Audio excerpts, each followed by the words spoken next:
ಅದನ್ನೊಂದು main point ಆಗಿ ಇಟ್ಕೊಂಡು ಸರ್ ಮೊದಲು ಅವರು ಎಲ್ಲೋ ಆಯ್ತು KPS ನೋಡಿ ಊರಿಗೆ ಹೋಗಿದ್ದಾರೆ ನೋಡಿ ಒಂದ್ ನಿಮಿಷ 2-3 ದಿನ ಅಂತಾರೆ. ಇವರಿಗೆ ಮಾಹಿತಿಯ ಕೊರತೆ ಇದೆನಾ ಅಥವಾ ಸಾಮಾನ್ಯ ಪ್ರಜ್ಞೆದ ಕೊರತೆ ಇದೆಯೋ ನನಗೆ ಗೊತ್ತಿಲ್ಲ.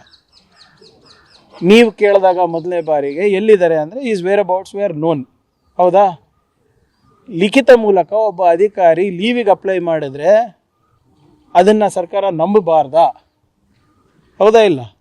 ಅದು ದಾಖಲೆಗಳೆಲ್ಲನೂ ನಿಮ್ಮ ಹತ್ರ ಇದೆ. ಅವ್ರು ನೋಡಿಲ್ವಾ ಅದು? ಆಮೇಲೆ ಅವರು ಸುಳ್ಳು ಹೇಳ್ತಾ ಇದ್ದಾರೋ ನಿಜ ಹೇಳ್ತಾ ಇದ್ರು ಅದು ಸರ್ಕಾರಕ್ಕೆ ಗೊತ್ತಾಗುತ್ತಾ? ಅವ್ರ ತಂದೆಯವರಿಗೆ ಹೋಗಿ ಇವ್ರು ಭೇಟಿ ಯಾರೋ ಮಾಡಿದಾಗ ಇಲ್ಲಪ್ಪ ನನ್ನ ಆರೋಗ್ಯ ಸರಿ ಇದೆ ಅಂತ ಹೇಳ್ತಾರೆ. ಈಗ ಬರ್ತಾರಲ್ಲ, ಎಲ್ಲಿ ಹೋಗ್ತಾರೆ? ಬಂದಾಗ ವಿಚಾರಣೆ ಮಾಡೋಣ, ಯಾಕಪ್ಪ ಸುಳ್ಳು ಹೇಳಿದೆ, ಏನಿದೆ ಅಂತ. ಅವರಿಗೆ ಅವ್ರು ಎಲ್ಲಿದ್ದಾರೆ ಅಂತ ನನಗೆ ಗೊತ್ತಿದೆ. ಕುಮಾರಸ್ವಾಮಿ ಅವರಿಗಿರ್ಬೋದು, BJP ಅವ್ರಿಗೆ ಹೇಳೋ ಅಗತ್ಯ ಇಲ್ಲ ನಾನು. ಆಮೇಲೆ ಇದ್ರ ಬಗ್ಗೆ KPSC ಬಗ್ಗೆ ಮಾತನಾಡಬೇಕು ಅಂದರೆ ಮಾತಾಡಿ, JDS ಅವರು ಇರ್ಬೋದು, BJP ಅವರು ಮಾತಾಡಿ.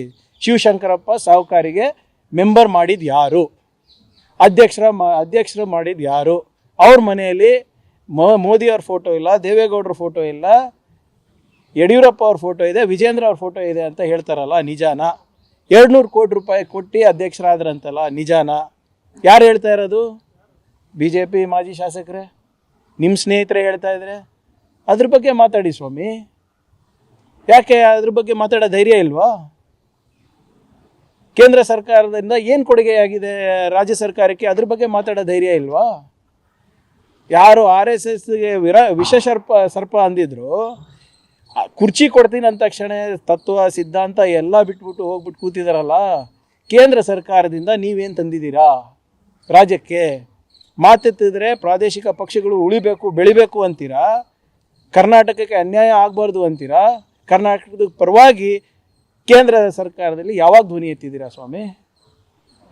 ಸುಮ್ಮನೆ ಇವೆಲ್ಲ ಬಂದು ಈಗ ಏನಾಗ್ಬಿಟ್ಟಿದೆ, ಫ್ಯಾಷನ್ ಆಗಿಬಿಟ್ಟಿದೆ BJP ಅವರಿಗೆ, JDS ಅವರಿಗೆ.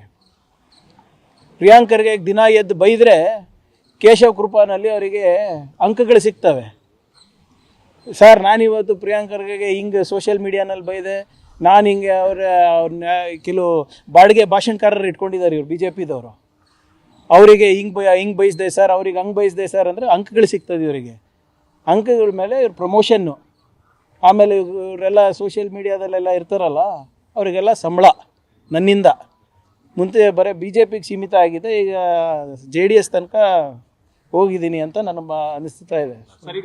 ಕುಮಾರಸ್ವಾಮಿ ಅವರು ಹೇಳಿದ್ದಾರೆ, ಪರಪ್ಪನ ಅಗ್ರಹಾರದ ಸುದ್ದಿನ ಮಾಡಿಸಿದ್ದು ನಮ್ಮ ಧ್ವನಿನ ಅಡಗಿಸ್ಬೇಕು ಅನ್ನೋ ತರಕ್ಕೆ ಈ ತರದ್ದು ಏನಾದ್ರು ಮಾಡಿದ್ರ? ಹೌದಪ್ಪ, ಅಲ್ಲಿ ಯಾರು ಒಳಗಿದ್ದಾರೆ ಅವರಿಗೂ ನಾವೇ ಮಾಡಿಸಿದ್ದ?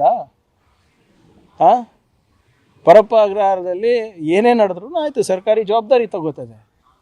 ಆದರೆ ಅಲ್ಲಿನ ಒಳಗಿರ್ದಾರಲ್ಲ VIP ಗಳು ಕೆಲವು, ಅದನ್ನು ನಾವೇ ಮಾಡಿದ್ದು, ಅದನ್ನು ನಾವೇ ಮಾಡಿಸಿದ್ದ? ಅದ್ರ ಬಗ್ಗೆ ಮಾತಾಡೋಕ್ಕೆ ತಯಾರಿಲ್ಲ ಅವರು. ಪರಪ್ಪ ಅಗ್ರಹಾರದಲ್ಲಿ ಏನು ನಡೀತಾ ಇದೆ ಅಂತ ಮಾತಾಡೋಕೆ ರೆಡಿ ಇದ್ದಾರೆ. ಆದರೆ ಹಾಸನ ಮೇಲೆ, ಮಹಿಳೆಯರ ಮೇಲೆ ಆದಂಥ ಅತ್ಯಾಚಾರ ಬಗ್ಗೆ ಮಾತಾಡಿಲ್ಲ ಅಲ್ಲ. ಇನ್ನೊಬ್ಬ ಮಹಾಪುರುಷ ಇದ್ದಾರಲ್ಲ ಅದರಲ್ಲೇ, ಅದ್ರ ಬಗ್ಗೆ ಮಾತಾಡೋಕೆ ರೆಡಿ ಇಲ್ಲ ಅಲ್ಲ. ಹೆಂಗೆ ಧ್ವನಿ ನಡೆಸಿದ್ರಿ? ಮೊಬೈಲ್ ಯೂಸ್ ಮಾಡ್ಬೋದಾ? ಅಂದರೆ ಅಂದರೆ ಇವ್ರಿಗೆ ಗೊತ್ತಿತ್ತಾ ಮೊಬೈಲ್ ಇದೆ ಅಂತ? ಇವ್ರಿಗೆ ಮಾತಾಡ್ತಾ ಇದ್ರಾ? ಒಬ್ಬ ಕೇಂದ್ರ ಸಚಿವರಿಗೆ ಇವರು ಅಲ್ಲಿಂದ ಫೋನ್ ಮಾಡ್ತಾ ಇದ್ರೆ ಅದನ್ನ ಮಾಹಿತಿಯನ್ನು ಮುಚ್ಚಿಟ್ರಾ? ಅದು ಲೀಗಲ್ಲ. ಸುಮ್ಮನೆ ಏನೇನೋ ಮಾತಾಡ್ಬೇಡಿ ಸೀನಿಯರ್ ಆಗ್ಬಿಟ್ಟು. ನನಗೆ ಗೊತ್ತಿಲ್ಲಪ್ಪ, ಅವ್ರಿಗೆ ಕೇಳಿ. ಫೋನ್ ಮಾಡಿದವರು, ರಿಸೀವ್ ಮಾಡಿದವರು, ಯಾರು ಫೋನ್ ಕೊಟ್ಟಿದ್ದಾರೆ ಅವ್ರು ಇವಾಗ ಜೈಲ್ ಒಳಗಿದ್ದಾರೆ. My job is to ensure to maintain the sanctity of the place of the institution. That I am doing. Police constable ಮತ್ತೊಮ್ಮೆ ಫ್ಯಾಮಿಲಿ 2ನೇ ಸರಿ ಬಂದು ನಿಮ್ಮನ್ನು ಭೇಟಿ ಆಗ್ತಾರೆ. ಅಂದ್ರೆ ಬೆಂಗಳೂರಿಂದ ಅವ್ರ ಜಿಲ್ಲೆಗಳಿಗೆ ಟ್ರಾನ್ಸ್ಫರ್, ಬೇರೆ ಜಿಲ್ಲೆಗಳಲ್ಲಿ ಆಗ್ತಿದೆ, ಬೆಂಗಳೂರಿಂದ ನೋಡಿ ಇಲ್ಲ, ಬೇರೆ ಜಿಲ್ಲೆದ ರ್ಯಾಷನಲೈಸ್ ಮಾಡಬೇಕಾದ್ರೆ ಇದು ಬೆಂಗಳೂರು ನಗರ ದೊಡ್ಡ ನಗರ. ಆಮೇಲೆ ಎಲ್ಲನೂ ಕೂಡ ಸ್ವ ಇಚ್ಛೆಯಿಂದ ಅವಾಗ